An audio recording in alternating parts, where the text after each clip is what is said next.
지난 2년간 코로나 때문에 많은 부분이 바뀌었습니다. 이제는 위드 코로나라고 해서 또 다른 변화를 맞이하고 있습니다. 코로나로 인하여 잠시 중단되었던 일이 다시 진행되면서 이전에는 평범하던 일이 이젠 익숙하지 않은 것을 보고 깜짝 놀라기도 합니다. 어쩌면 우리는 요즘 인지하지 못하는 스트레스를 받으며 지내고 있는지도 모르겠습니다. 그렇게 나도 모르는 긴장감이 평소와 다른 감정으로, 말로, 행동으로 드러납니다. 이런 변화를 틈타고 마귀가 공격하고 있고 나도 모르는 사이에 크고 작은 영적 전투가 벌어지고 있습니다. 매년 이맘때쯤이면 제자훈련과 사역훈련이 마무리되어 갑니다. 제자훈련 진도는 3권 10일과 정도 진행이 되는데요. 10일과는 영적 전투라는 제목이 붙어 있습니다. 먼저 그 서문의 일부를 읽어드리겠습니다. 신앙생활이란 바로 영적인 전투를 의미한다. 예수를 믿자마자 우리는 사망에서 생명으로, 마귀의 종에서 그리스도의 종으로 바뀌었기 때문에 악령의 도전을 피할 수 없게 되었다. 예수 그리스도께서 세상을 이기셨기 때문에 마귀는 우리에게 정면으로 도전하거나 다시 옛날의 자리로 끌고 갈 수는 없지만 우리 육체가 지니고 있는 약함을 이용하여 유혹할 수 있고 경우에 따라서는 세상 사람들을 동원하여 핍박할 수도 있다. 세상 사람들을 동원하여 핍박하는 상황. 성경에 등장하는 영적 전투의 한 장면을 통해 오늘 변화의 틈을 타고 우리 일상 가운데 벌어지는 여러 가지 영적 전투에서 승리할 수 있는 비결을 얻어가시기를 소망합니다. 다윗의 삶을 들여다보면 험한 산을 여러 개 넘는 듯한 느낌을 받곤 합니다. 그 중에서도 사무엘하 16장에 나오는, 오늘 본문의 말씀에 나오는 다윗의 모습은 가장 비참한 순간이라고 해도 과언이 아닐 것입니다. 이제는 나이도 지긋이 있고 또 왕의 신분인데 본인의 왕권에 도전하여 반역을 일으킨 자가 남도 아니고 자기의 친아들이기 때문입니다. 자신의 아들이니 맞서 싸울 수도 없고 그렇다고 아들의 손에 죽을 수도 없는, 부모로서는 이렇게도 저렇게도 못하는 진퇴양난의 순간입니다. 그래서 다윗은 도망가는 방법을 선택합니다. 압살롬은 야심을 품고 아버지에게 반역을 합니다. 그 과정을 보면 오랜 기간 계획하여 준비했습니다. 본심을 감추고 정치적인 쇼를 통해 사람을 모은 뒤에 반역을 일으킨 것입니다. 압살롬은 아마도 자신의 여동생을 겁탈한 형 암논을 벌하지 않는 아버지를 보면서 반역을 다짐했을 것 같습니다. 구체적으로 반역이라는 계획을 세우지는 않았겠지만 죄를 지은 암논에게 아무것도 하지 않는 아버지 다윗을 보면서 그 아버지가 너무너무 미웠을 것입니다. 헤브론에서 압살롬이 반역을 일으키자 다윗은 그의 신하들에게 일어나 도망가자, 그렇지 아니하면 우리 중 한 사람도 압살롬에게서 피하지 못할 것이다 이야기합니다. 다윗은 아마 압살롬이 형 암논을 죽일 때처럼 얼마든지 자신을 죽일 수 있을 것이라 예상을 했던 것 같습니다. 하나님을 두려워하는 자가 아니라는 것을 알았던 것 같습니다. 다윗은 아들이 자신을 죽이거나 아들에게 그런 끔찍한 일을 저지를 기회를 주지 않기 위해서라도 도망을 가야만 했습니다. 사실 압살롬의 반란 사건은 다른 시각에서 봐야 합니다. 다윗이 밧세바를 범하고 우리아를 죽인 사건 때문에 일어난 다윗 집안의 재앙으로 봐야 합니다. 하나님께서 다윗의 집안의 재앙을 일으키겠다고 하신 말씀의 성취이고 또 이 사건은 그 중에 일부라고 볼 수 있기 때문입니다. 그러하기에 다윗으로서는 누구를 원망할 수도 없이 참담한 심정을 억누르고 도망가는 것입니다. 인생 최대의 위기 때 다윗의 눈앞에 나타난 자가 바로 시므이입니다. 시므이. 이 시므이 사건의 시작은 다윗이 예루살렘을 떠나 도망가다가 바후림이라는 곳에 도착했을 때 일어납니다. 바후림은 예루살렘에서 그리 멀지 않은 곳에 있습니다. 북동쪽에 위치한 곳이고요. 감람산 동쪽 기슭이라고 합니다. 예루살렘 쪽 감람산이 아니라 여리고 쪽 감람산이라고 합니다. 이 지역은 베냐민 지파의 지경입니다. 사울 왕은 베냐민 지파의 출신이었기 때문에 이 지역에는 아직 사울 왕의 친족들이 있었고 사울 왕과의 충성을 보이는 인물들이 있을 수 있었습니다. 그리고 사울 왕의 아들을 대신하여 왕위에 오른 다윗에게 정치적으로 반감을 가졌을 수 있었습니다. 사무엘하 16장 5절을 볼까요? 제가 읽어보겠습니다. 다윗 왕이 바후림의 이름에 거기서 사울의 친족 한 사람이 나오니 게라의 아들이요 이름은 시므이라. 그가 나오면서 계속하여 저주하고. 여기서 중요한 핵심은 시므이가 사울의 친족이라는 점입니다. 사울이 죽고 사울 가문의 사람들과 다윗은 왕권을 놓고 오래도록 전쟁을 합니다. 사울 가문의 사람들 입장에서 보면 다윗은 어디까지나 적법한 왕이 아니라 왕권을 빼앗은 자입니다. 사울 왕가에서 계속해서 왕위를 이어받았다면 자신들은 지금쯤 왕실의 관료로서 한 자리씩 차지하고 또 이 권력을 누릴 수 있는데 현재의 모습은 그렇지 않은 겁니다. 지금은 숙청의 대상이요 경계의 대상으로 정치에는 전혀 관여할 수 없는 밀려난 신세가 되어 있던 것입니다. 이러한 정치적 지리적 배경으로 볼 때 시므이가 다윗을 저주하는 것은 어쩌면 당연한 결과라고 볼 수 있습니다. 시므이는 도망가는 다윗을 보고 이제 다윗의 시대는 끝났다 단정합니다. 다윗의 왕권이 안정적일 때는 찍소리도 못하고 아무 소리도 못하고 있다가 다윗의 왕권이 흔들거리니까 평소에 가지고 있던 불만이 터져나와서 이렇게 저주를 하고 있는 것입니다. 심한 욕설을 퍼부었습니다. 시므이가 저주만 한 것이 아니고 다윗 왕과 그의 신하들을 향해서 돌을 던집니다. 이렇게 돌을 던지는 행위는 구약의 율법에 따르면 죄를 지은 자를 돌로 쳐서 죽이라는 규정과 유사합니다. 율법을 따라 너는 죄이니까 죽으라 이렇게 행동하는 상징적 표현입니다. 시므이는 이렇게 말과 행동을 이용하여 노골적으로 모욕을 준 것입니다. 그것도 그냥 한 번으로 끝난 것이 아니라 다윗이 가는 길을 따라가면서 계속해서 욕을 하고 비방하고 저주하고 돌을 던지면서 먼지를 날렸다고 합니다.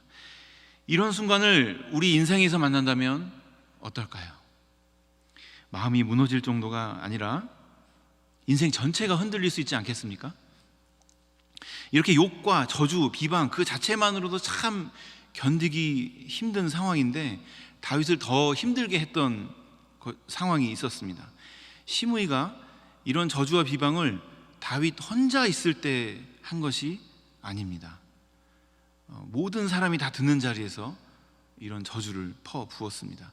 다윗이 사랑하는 가족들, 다윗의 좌우에 거느린 군사들, 또 다윗을 따르는 백성들이 함께 가는 그 자리, 공개적인 자리에서 비방하고 저주하고 욕을 했던 것입니다.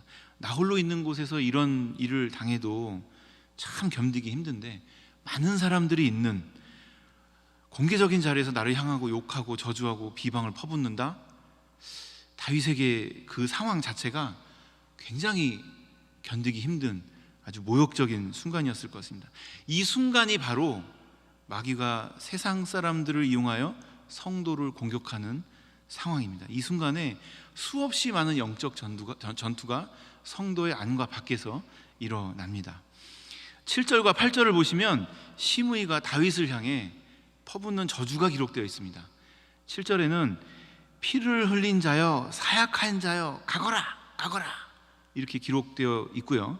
그 이유가 8절에 나온다고 볼 수 있는데요. 그 내용을 세 가지로 정리해 봤습니다. 첫째는 8절의 앞쪽 부분인데요. 사울 족속이 흘린 피를 여호와께서 갚아주고 계시다 이렇게 생각하고 있습니다. 사울 족속의 모든 피를 여호와께서 내게로 돌리셨도다 이렇게 말합니다. 하나님의 보복이라는 뜻입니다.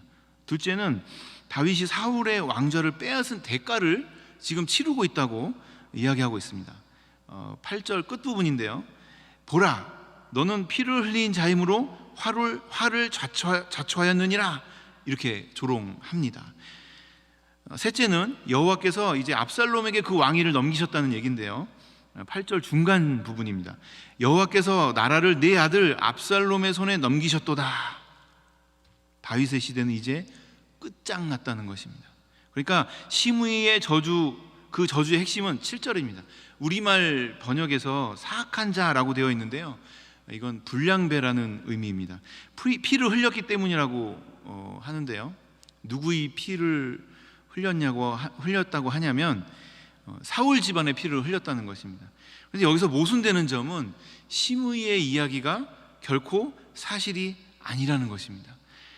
사무엘하 1장부터 4장까지의 내용을 살펴보면 사울과 그 아들 요나단, 또 다른 아들 이스보셋, 사울의 군대 장관 아브넬의 죽음까지 모두 다 다윗과는 무관하다는 사실을 기록하고 있습니다. 시므이의 주장대로 하나님께서 사울 가문이 흘린 피를 갚아주고 있다는 것은 사실과 완전히 다른 것입니다. 오히려 성경은 하나님께서 왕위를 사울에게서 다윗에게로 옮긴 이유가 다윗 때문이 아니라 사울의 죄 때문임을 드러내고 있습니다. 사울 스스로가 하나님 앞에서 왕의 자격을 잃어버린 일이 사무엘상 13장과 14장에 명백히 기록되어 있습니다. 다윗은 사울의 왕좌를 빼앗은 적이 없습니다. 사무엘상 24장과 26장을 보면 다윗은 단칼에 사울을 죽일 수 있는 기회가 2번 있었습니다. 그런데 죽이지 않았습니다. 요나단이 전사했을 때는 애가를 지어서 불렀고, 사울의 군대 장관 아브넬이 죽을 때에도 원통해 했습니다. 사울의 남은 자손인 무비보셋을 찾아서 자신의 식탁에 함께 하도록 잘 보살폈습니다. 따라서 시므이의 주장은 전혀 사실과 다릅니다. 본인의 주관적인 해석일 뿐입니다. 인간적 오해와 자신의 정치적 편견에 불과한 것입니다. 우리도 이런 때를 만날 수 있습니다. 내가 잘못한 일로 비난받아도 견디기 어려운데 나와는 전혀 상관없는 일로 이런 모욕을 당하고 치욕스러운 순간을 맞이한다면 정말 가만히 있기가 너무 어려울 것 같습니다. 이럴 때 내가 어찌할 힘이 없다면 이런 치욕을 감내하고 가만히 있을 수밖에 없는 게 어쩌면 당연한데요, 힘이 있는데도 불구하고 가만히 참는다? 이것은 어쩌면 불가능한 일이 아닐까 생각해 봅니다.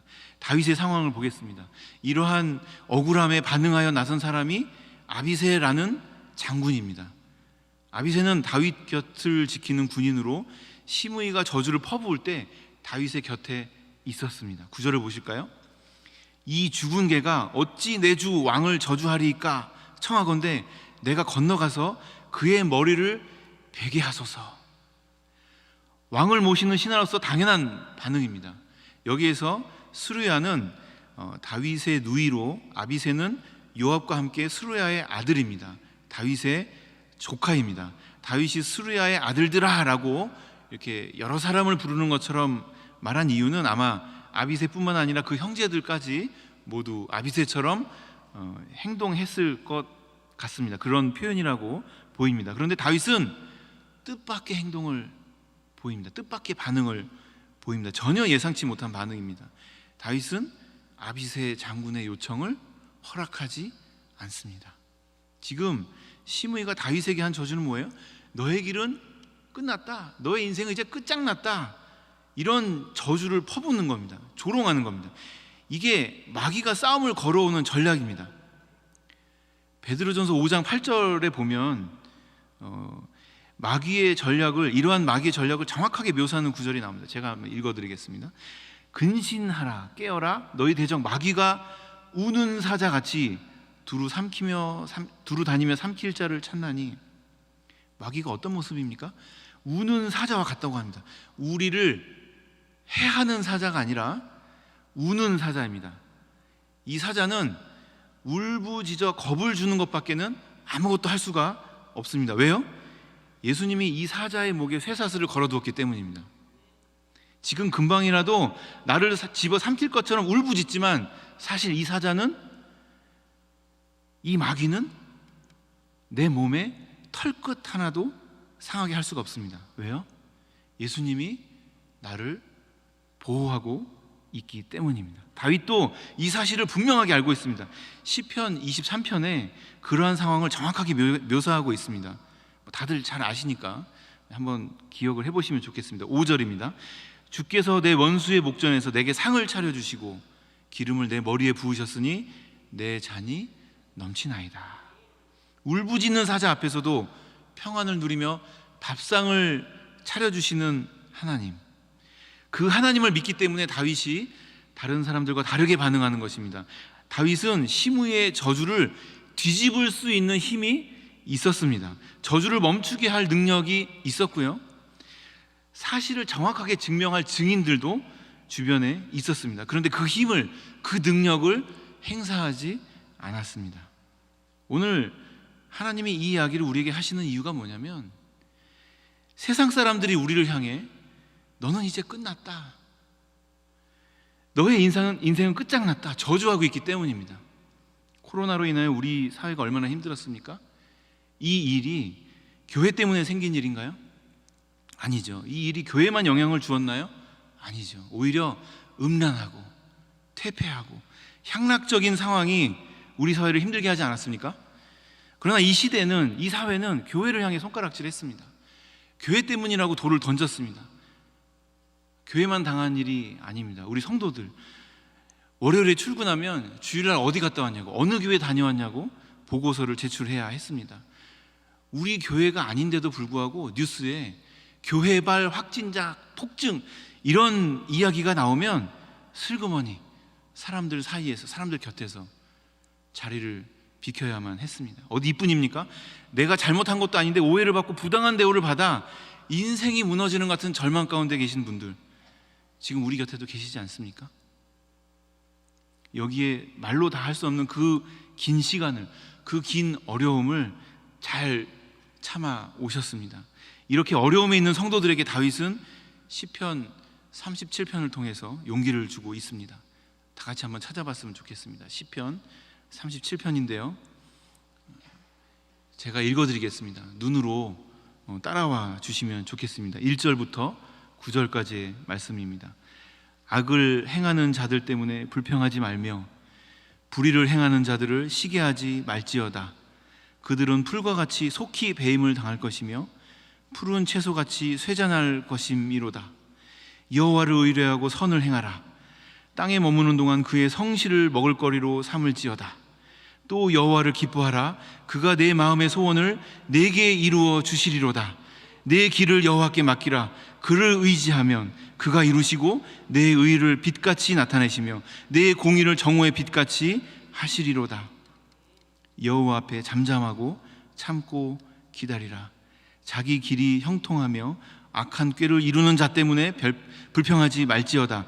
분을 그치고 노를 버리며 불평하지 말라. 오히려 악을 만들 뿐이라.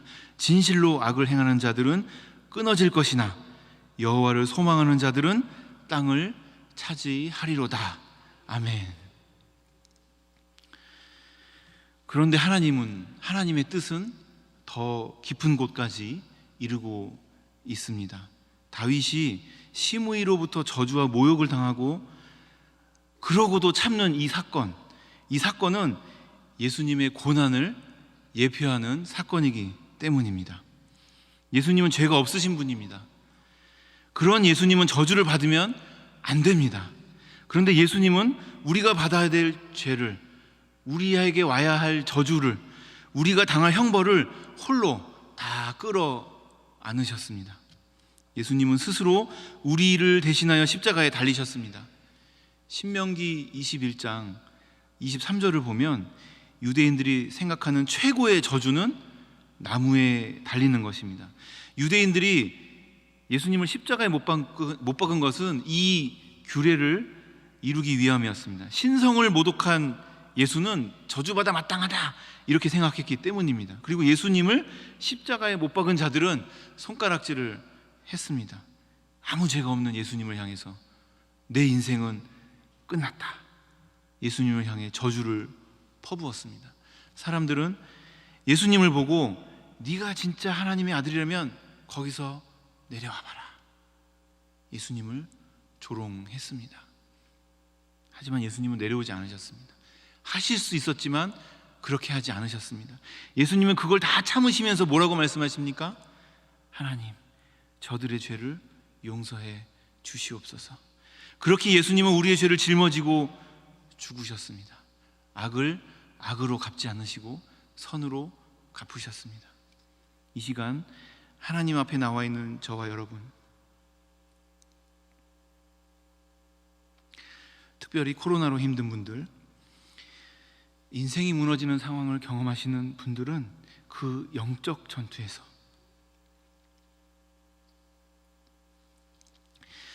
지친 마음을 다윗의 모습과 예수님을 통해 위로받으시기를 간절히 소망합니다.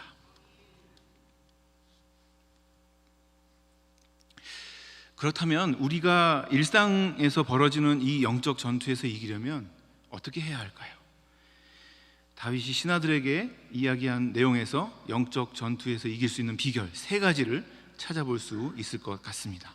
모든 비결의 핵심은 다윗이 자신이 경험하는, 자신이 처해진 상황을 인간의 입장이 아닌 하나님의 시각에서 조명하고 있다는 사실입니다. 첫째는요, 심의의 저주가 하나님으로부터 온 것을 받아들이고 있습니다. 10절 하반절에 보면 다윗이 이렇게 말합니다. 그가 저주하는 것은 여호와께서 그에게 다윗을 저주하라 하심이니 내가 어찌 그리하였느냐 할 자가 누구겠느냐, 이렇게 말합니다. 하나님은 나단 선지자를 통해 밧세바를 범하고 우리아를 죽인 죄로 다윗의 집안에 재앙이 올 것이라고 예언하셨습니다. 다윗은 이 경고를 잊지 않았습니다. 하나님의 말씀을 염두에 두고 심의의 말을 받아들입니다. 이 모든 일이 자신의 죄 때문에 일어났는데 누구를 탓하겠느냐, 이렇게 말하는 것입니다. 이 생각은 스루야의 형제들과 관계없다는 이야기에서 더 분명하게 드러납니다. 10절 상반절에 있는 내용인데요, 스루야의 아들들아 내가 너희와 무슨 상관이 있느냐, 이렇게 말합니다. 아비새를 무시하는 말이 아니라 다윗과 하나님 사이, 둘 사이의 문제라는 뜻입니다. 심의의 행동에도 불구하고 다윗은 할 말이 없습니다. 둘째, 압살롬이 저지른 반역과 앞으로 벌어질 범죄로 인해 더 많은 집안의 재앙이 될까 걱정하는 마음으로 이 이야기를 받아들입니다. 압살롬이 자기의 친아들이기 때문입니다. 자기의 친자식이 자기에게 반기를 든 마당에 심의의 문제는 아무것도 아니라는 말이 다윗의 이야기입니다.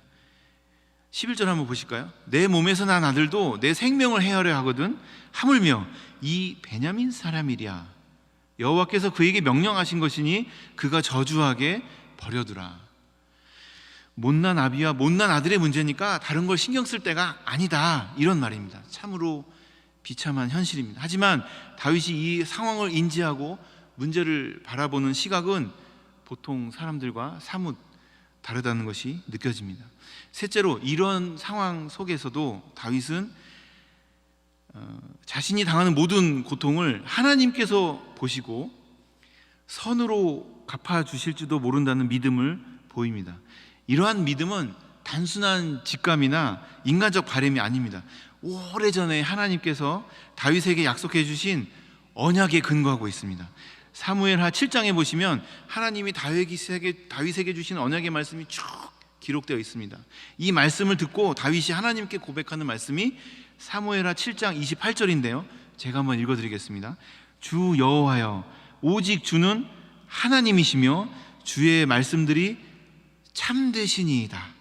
주께서 이 좋은 것을 주의 종에게 말씀하셨사오니, 이렇게 고백합니다. 주의 말씀들이 다 참되시다고 고백하는 겁니다. 다윗은 그 말씀들에 대한 믿음을 가지고 있습니다. 아직도 그 믿음을 잃지 않고 있는 것입니다. 그래서 혹시 모를 하나님의 은총을 기대하면서 이 모든 상황들을 용납한 것입니다. 그래서 12절에 이렇게 이야기하죠. 혹시 여호와께서 나의 원통함을 감찰하시니 오늘 그 저주 때문에 여호와께서 선으로 내게 갚아주시리라, 이렇게 말하는 것입니다. 이러한 다윗은 씻을 수 없는 죄를 지었지만 여전히 믿음을 잃지 않고 있는 믿음의 사람인 것입니다. 다윗은 자기 손으로 원수를 갚지 않고 늘 그래왔던 것처럼 하나님 손에 심의를 맡깁니다. 예수님도 원수를 갚지 않았고 오히려 그들을 위해 하나님께 용서를 구했습니다. 우리는 하나님의 뜻을 잘 모를 때가 많습니다. 그럴 때 이렇게 한번 하면 좋을 것 같습니다. 하나님의 뜻을 분별하는 요령 중에 하나인데요, 하나님이 원하지 않을 것 같은, 하나님의 뜻이 아닌 것 같은 것을 먼저 가려내는 것입니다. 아무리 다윗의 죄가 크다고 하더라도 압살롬처럼 친아버지의 목숨을 노리는 패역한 아들을 왕으로 인정할 수는 없는 것입니다. 하나님이 이런 악한 자와 함께 하시지 않는다는 것은 기본적인 영적 분별력입니다. 심의의 시각이 사실에 근거한 것도 아니고 이러한 영적 분별력에 근거한 것도 아닙니다. 그러기에 심의의 저주와 비방은 길을 지나갈 때 들리는 개의 짖음과 다를 바 없습니다. 아무 의미가 없는 것입니다. 우리가 삶 속에서 억울한 고발을 당하고 사람들이 수군대는 그런 소리 때문에 우리의 판단이 흐려질 때가 있습니다. 우리는 그럴 때 다윗의 자세와 예수님의 모범을 기억해야 하겠습니다.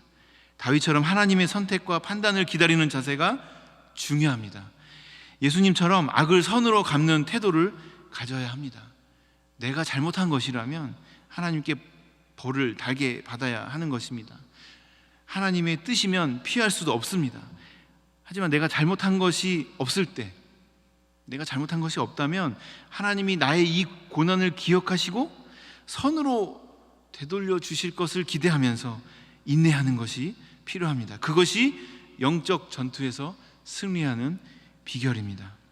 하나님은 정말 다윗에게 은혜를 베풀어 주셨습니다. 나중에 시간이 흘러서 압살롬의 반란을 제압하고 예루살렘 성으로 귀환합니다. 그때 다윗에게 가장 먼저 달려와서 머리를 숙인 자가 누구였을까요? 심의입니다. 심의가 다윗에게 나와서 용서해 달라고 엎드려 빕니다. 다윗은 모든 사람들이 보는 앞에서 이러한 심의를 용서해 줍니다. 어떻게 이렇게 용서해 줄 수 있을까요? 다윗은 하나님의 용서를 경험했기 때문입니다. 하나님의 용서를 제대로 맛본 사람만이 이런 용서를 할 수 있습니다. 어설프게 용서받아 본 사람은 이렇게 절대로 용서할 수가 없습니다. 오늘 이 말씀 앞에 계시는 충현의 모든 성도님들은 나의 죄를 대신해서 십자가에 달리신 예수님을 생각하면서 그 예수님의 크신 용서를 제대로 맛보고 용서로서 마귀와의 영적 전투에서 승리하시기를 예수님의 이름으로 축복합니다. 기도하시겠습니다. 사랑이 많으신 하나님 아버지, 다윗이 경험한 심의 사건을 통해 예수님의 고난과 용서를 다시 한번 묵상하게 하시니 감사합니다. 하나님의 말씀처럼 하나님의 주권을 인정하고 하나님의 섭리를 바라보며 선으로 갚아주시는 하나님의 은혜로 영적 전투에서 승리하는 저희가 되게 하여 주시옵소서.